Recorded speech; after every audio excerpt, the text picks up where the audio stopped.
Our next speaker needs no introduction. However, I will share with you that he is a former submarine officer, served a year in Hawaii on the attack sub USS Tucson, is a graduate of Texas A&M in physics, and is going to speak to us today. His title is The Romans.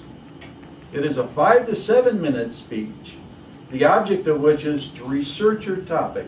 It is speech number 7. Please welcome Chance.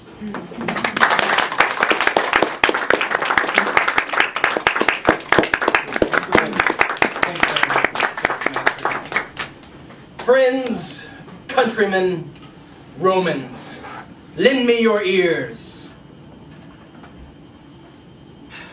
The Romans.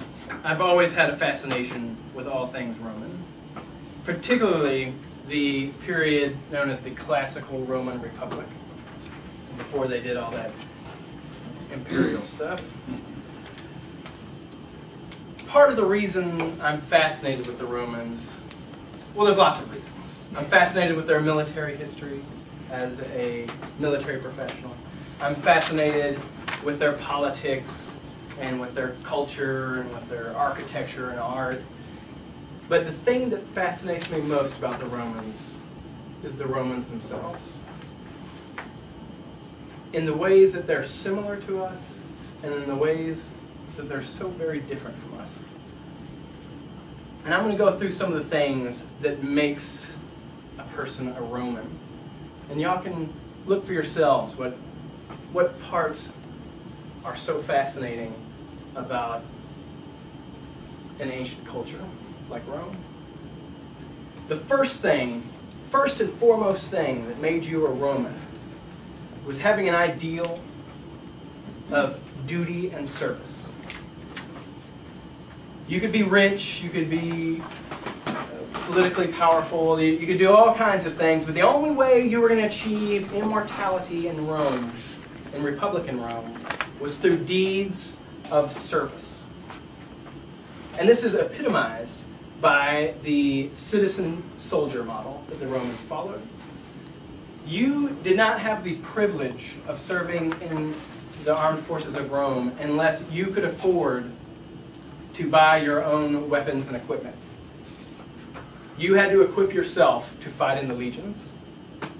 The proletariat, or the head count, weren't allowed to fight in the legions, because to fight in the legions was to prove yourself a Roman, to provide that service to the Senate and people of Rome, as they called their state.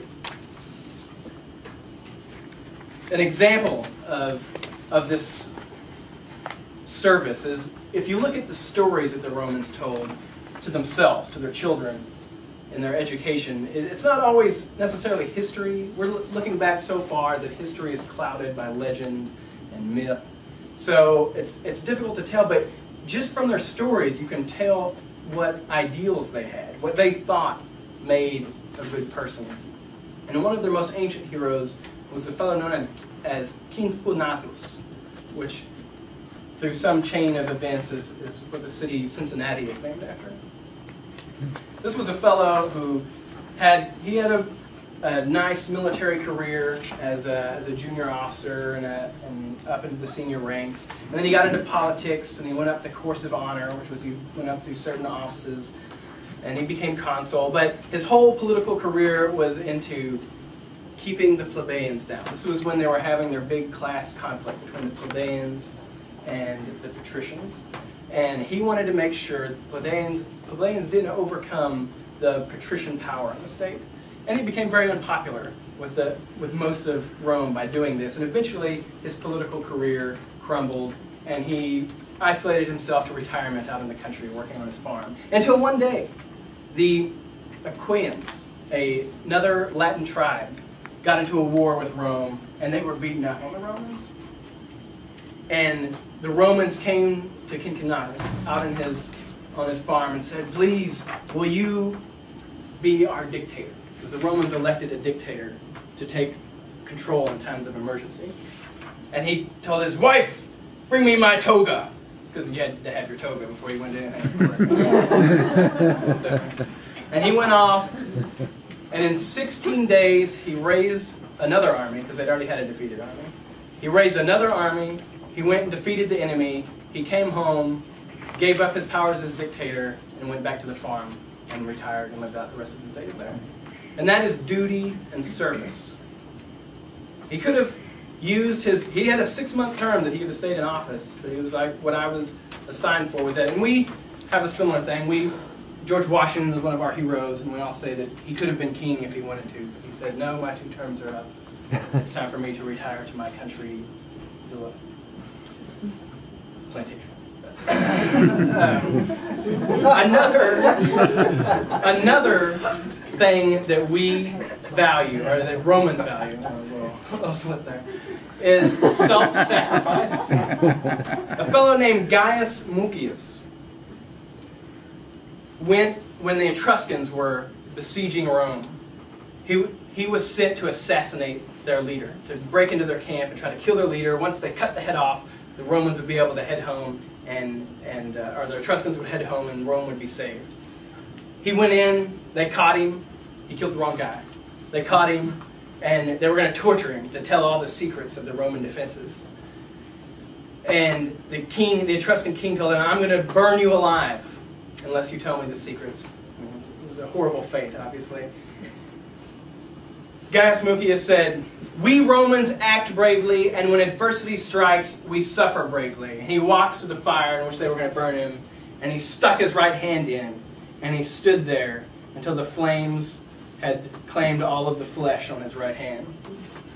While the Etruscans were watching and said, holy crap, you're insane.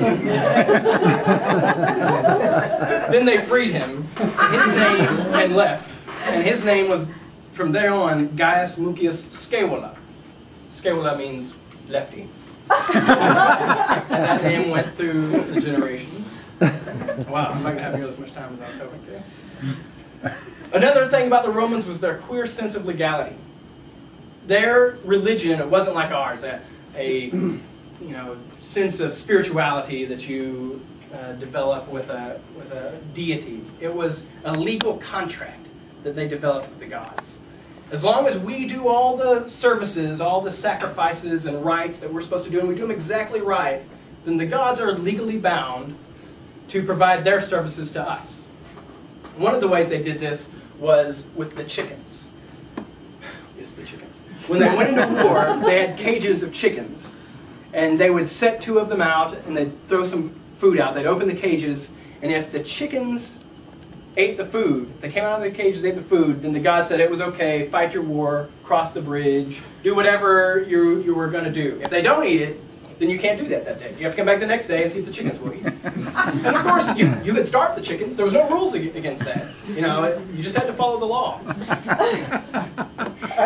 And when they didn't follow the law, they lost the war, and everyone knew it was because they didn't follow the law. So, I have lots more things I'd like to tell you about the Romans. Short empire. I encourage you to do some research on your own and learn about ancient Rome. Mr. Toastmaster.